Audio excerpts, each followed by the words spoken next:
Yo guys, welcome back to another video. This is going to be the Starter Deck 13 leader red yellow Sabo deck overview and gameplay video. This is the last of the three brothers. We're finally rounding it out. It is going to have the EB01 cards legal just because, or like EB01 cards in it, because that will be legal out in the West soon. So I just think Kid and Killer just makes the deck a whole lot better. So yeah, I'm going to be showing you guys this kind of like Revolutionary Army rush build that I really like. Kind of the deck list that I've kind of settled back on. I've played Sabo before over here in Japan when he first came out, and a little bit through OP06 and EB01. And this is similar to like the list that I played before. I have tried the Wano builds to not as much success, so I think this is a little bit stronger.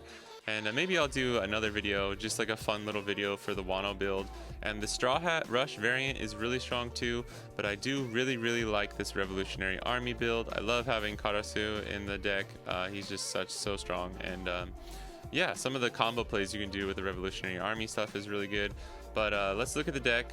I'll show you guys some key cards and the mulligans and talk about things, and then we'll do some gameplay. But without any further ado, let's get started. Alright, so let's start things off with the leader effect. Dawn ×1, activate main. Once per turn, you may add one of your cost 3 or higher characters with 7,000 power or higher to the top of your life face up. Then give up to one of your characters plus 2,000 power until the start of your next turn, which is really strong. So that means the character that you choose is plus 2k during your opponent's turn as well until the start of your next turn. So a little bit different mechanic here than like what Ace and Luffy are. Ace and Luffy are kind of like setting up your life to use the kit effect, the 2 cost into the 5 cost events, three brothers, sorry, not events. And this is kind of like utilizing your characters that are already on the board instead of from your deck and from trash like Luffy and Ace, and kind of buffing your other characters. I really like this effect on Sabo. Is really cool because it's very like true to who he is as a character, kind of like saving people, giving them support, giving them power and stuff like that. It's really cool. Luffy and Ace are really fun to play, but I think until OP07, I think Sabo is definitely my favorite of the three brothers, and then Ace is kind of really fun to play again because I think he gets a little more consistent. But yeah, like I mentioned, it's the Revolutionary Army build, so we'll just go through the deck list here. 3 Kid and Killers. You could definitely run 4. This is so good. This card is almost kind of overtuned. This card's like, I think it's just so good in Red Purple Law that you feel like, why did they do this? Why did they make this card? The only saving grace is that it goes back down to a 5k on your opponent's turn, so that's great. It's only plus 2k when you attack, and until the end of your own turn. Right now I have a lot of 3s, not a lot of 4-ofs in this deck, which I know can be kind of detrimental for consistency and everything.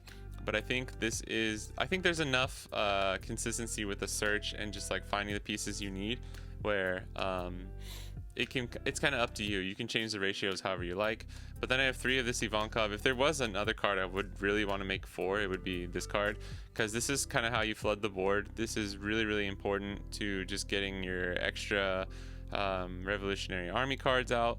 The only problem is without like Bello Betty leader effect, you do need you need at least 6 Dawn to make Ivankov a 7k, and then realistically you kind of need another Dawn to use leader effect in the same turn. So that's 7, right? 4 and then 2 for Ivankov, and then an additional 1. So while it can be very strong, I do actually think this 5 cost Ivankov might be better in this deck, but we'll get to that. 4 Karasu, it's just so good. You can just, if you want to get it back, you can always put it back into life. Obviously no trigger. We are also prioritizing the triggers over the non-trigger cards in this deck. That's why you see like Morley and Lindbergh at 4 instead of 3 like of the other ones. But yeah, Karasu just does Karasu things, and it's just really good. Koala, we're at 4 just because it's a 2k and can be clutch when you need a minus 3k something, especially for like a Lindbergh to pop a blocker to go for game or something like that. 4 Betty, this is your searcher, obviously. Morley, I think I've said this before, I stand by Morley. I think Morley is really good.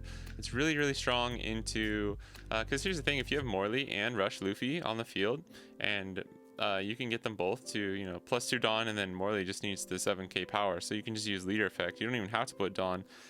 Then they can get their blockers, and this is really strong This helps you get past like black yellow Luffy, black in general, just like decks that have a lot of blockers and stuff.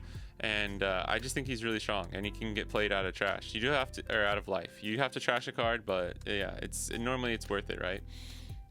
Lindbergh, just solid, right? Another card that comes out of life, and just a decent effect, right? Not too powerful anymore, I feel like. KOing a 3,000 or less is still strong, and it can be a 6,000 with Koala, right? But yeah, still decent. I think this is more just so to get it out of life, and just because it's the effect is all right. This Inazuma is really good against like your Katakuris and your Enels and just yellow in general.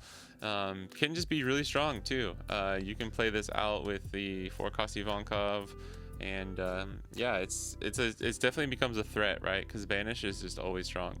This 5-cost Ivankov, where you look at the top 3 and play a revolutionary character with 5,000 power or less, is really strong. We do try and run as many revolutionary army cards as we can so that you don't whiff.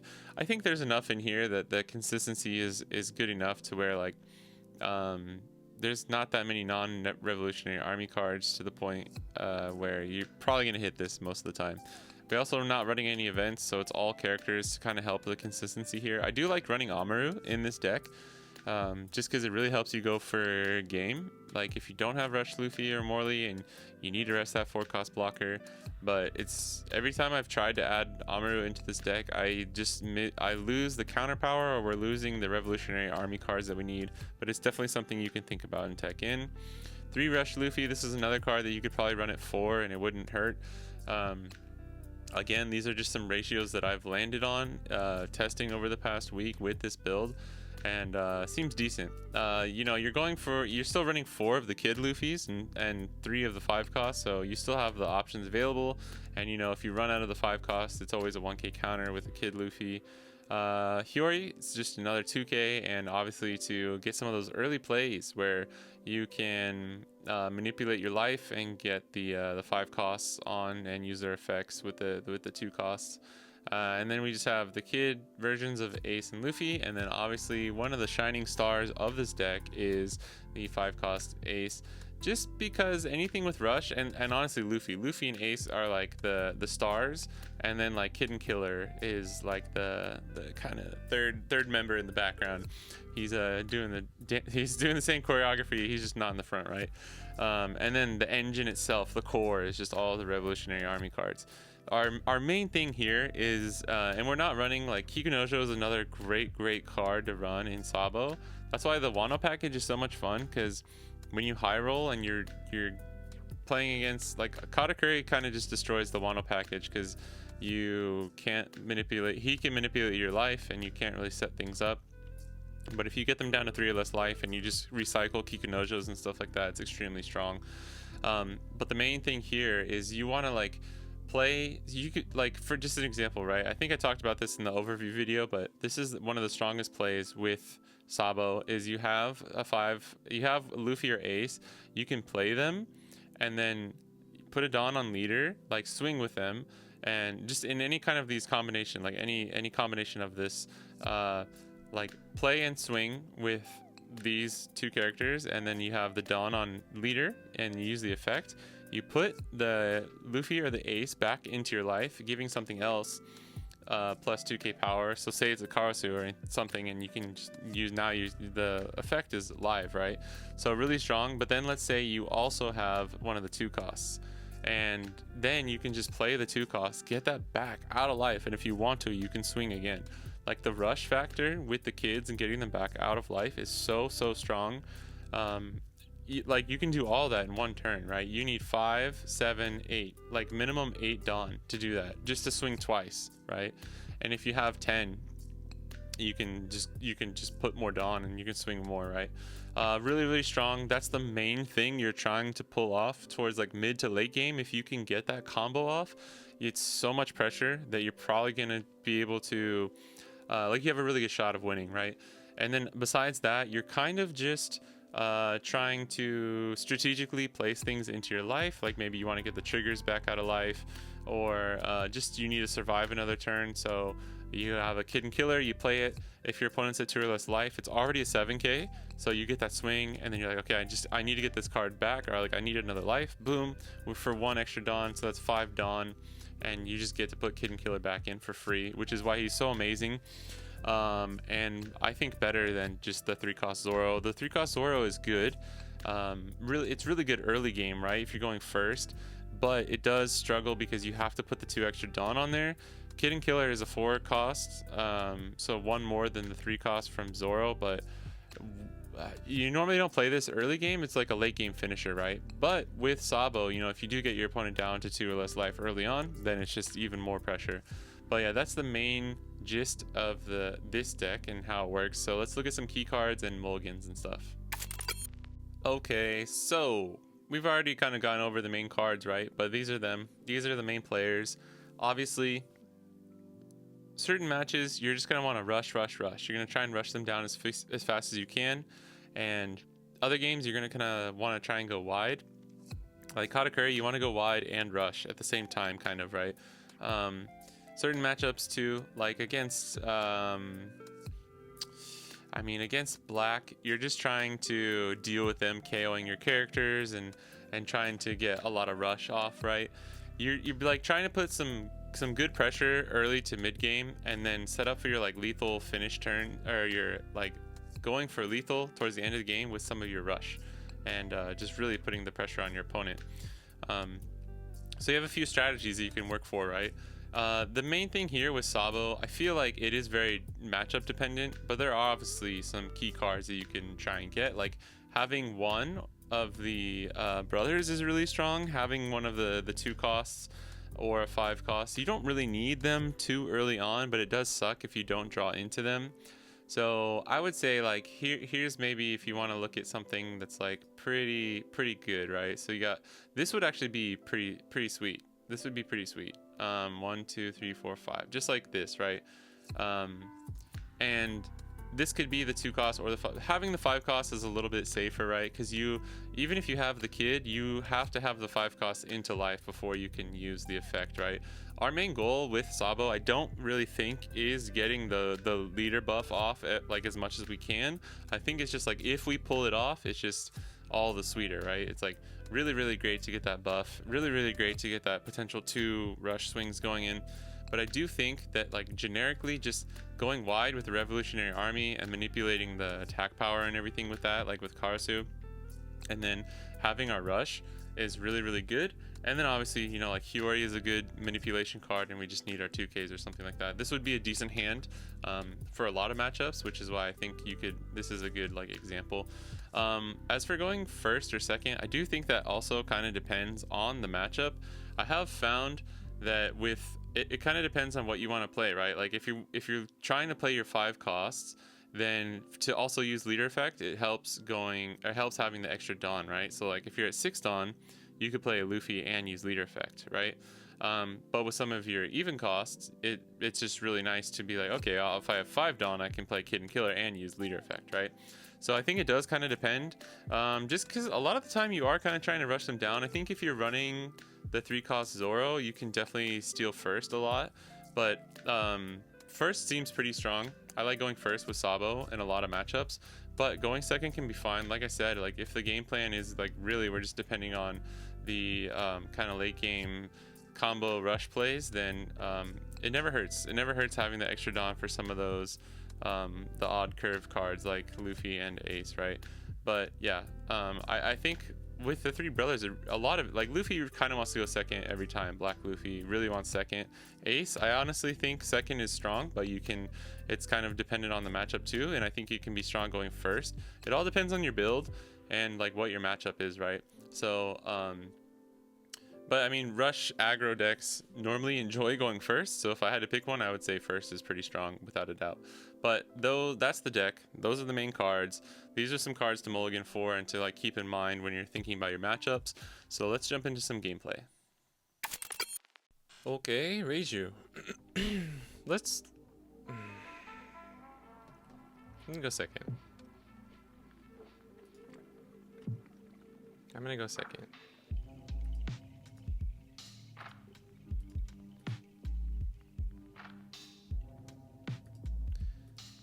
I think this could be strong. Kind of trying to set up board.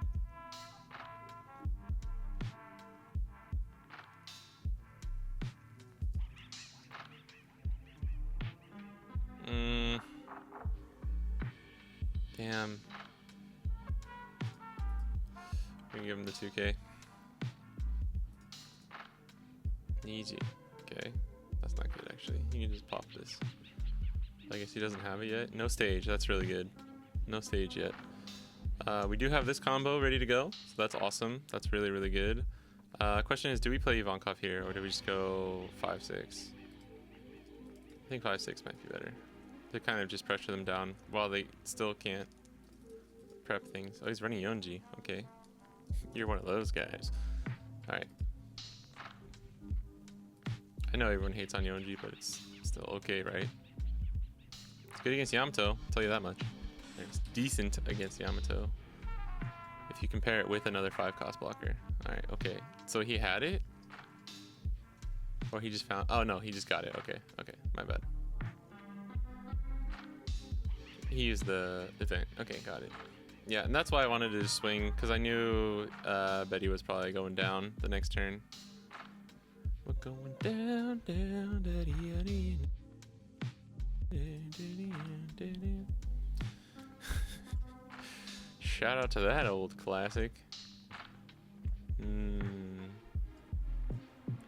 What if we did like Betty, Betty, Morley?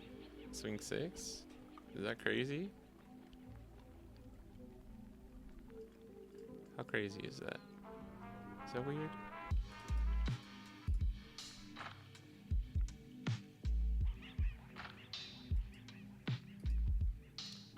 Alright, Karsu's good here. Then Karsu's good here. Let me play Moria. Or I wish, bro. We play Morley. Just so used to saying that card. Moria. It's like Voldemort, bro. It's like freaking Voldemort at this point.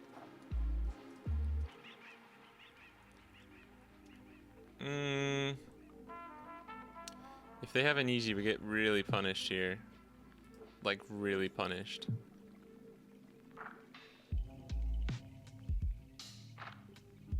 Okay. Phew. That works too, brother. That's fine. Alright. I think we got a shot here. What I'm gonna do, maybe... I wanna go 8 at Niji, but that's gonna screw up our Dawn. I could play Ace. Ace for 5, right? We have Ace for 5, leader effect, and Kid Ace, so we can do it. Do we do it? Put the pressure on? I think we do it.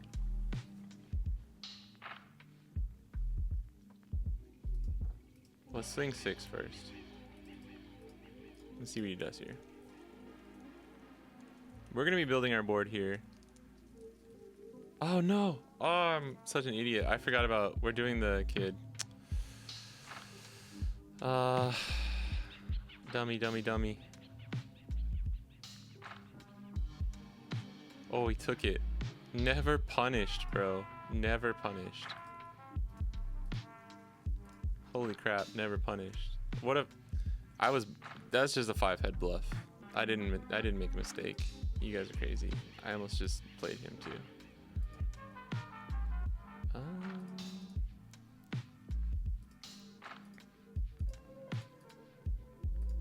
Boom, baby.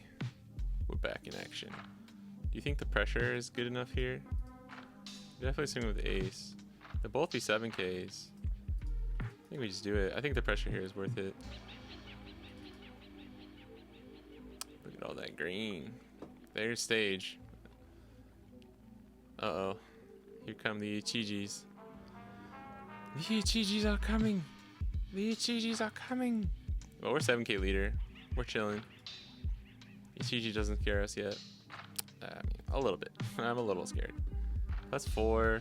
So we have 2. He can swing 7-7. Or not. Or not. No, this sucks. We have rushed Luffy, so I think this is worth it. This is kind of wild. Niji. Put Morley back to hand? KO Betty? Okay. Huh. I guess he's saving Ichiji for like the final rush, maybe? I don't know, man. I don't know about that. I don't know about that one. I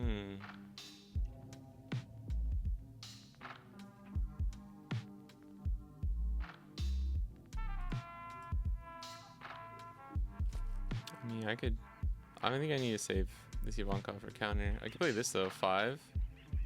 We still have 5 to work with.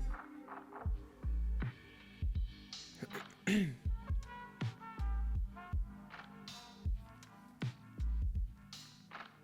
see what we hit off this. Yo, let's go, baby. All right. So then we can just do this. We can swing like 9, 6, no. We can swing 7, boost Betty to 4K and 7. Okay, yeah, 7, 7, 7. Sounds good. And we're at 3 life.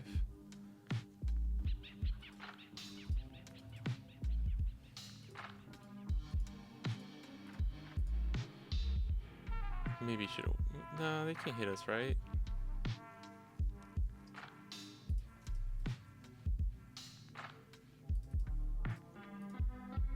Might have to take this or block, yeah. All right, we're sitting in a good spot, even with Ichiji. I don't know if going for board there. Yeah. I don't know. Ah, judge. Okay. That's pretty good. Is that why he was saving? But you still could have played Ichiji the turn before. I honestly still think that's the better play. Send Morley back. You bastard. Judge is so crazy. Power Rangers assemble! News team assemble! Ay ay ay. No. We don't let that go through. We have to let this go through though. But I'll take that ace. If only Morley could stick on the board. Oh, he got the 2K too. Alright. Damn. Man. If we had Kid Luffy, I think we'd have a real shot. Now I'm not so sure. I don't know if there's anything we can do. We just have so many counterless cards. This is unfortunate. I feel like this is kind of the downfall of this deck a little bit. One of the weaknesses for sure. Revolutionary Army too. It's hard to run enough counter. He's a 6. I mean, we know he has a 2K. So, I mean, essentially, oh my god. If we just go, if we go like 7, 7, 7, 1, 2, 3, 4, 5. I might just test the waters. Might just test the waters here. Let's see. We don't know what these other 2 cards are. Oh, okay. Okay. So we go 7. Hold on. 1, 2, 3, 4, 5. No. It's gonna be 4, 5, 6. One of these is gonna be a 6. That sucks. We'd have to play ace. We could try this. 1, 2, 3, 4, 5, 6. we go 9 and he takes it, I think we have to do this. It's risky. Okay, he blocked. Okay, then we go 5 with ace.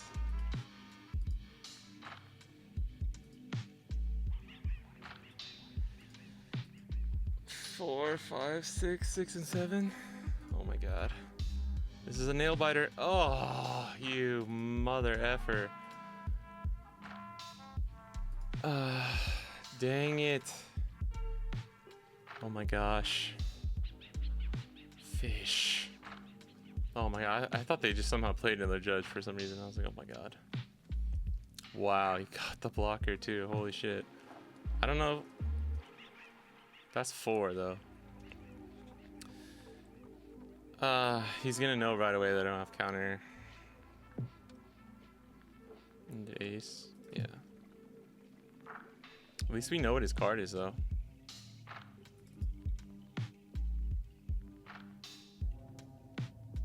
Can we do this?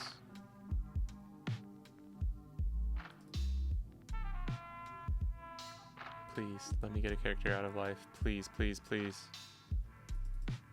Oh! Baby. Oh, baby. Oh, baby. Oh, he didn't even play blocker, too. Alright, so we just win. Sorry, I thought he was going to play blocker there.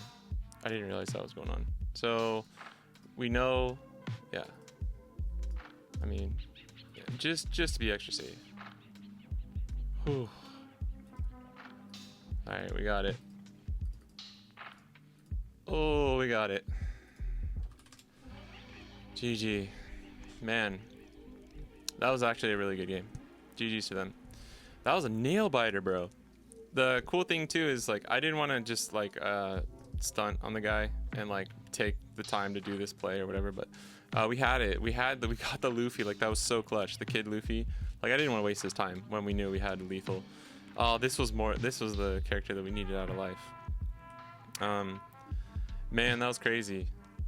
We lived through a judge turn, and still that was such a clutch extra Sora that they had.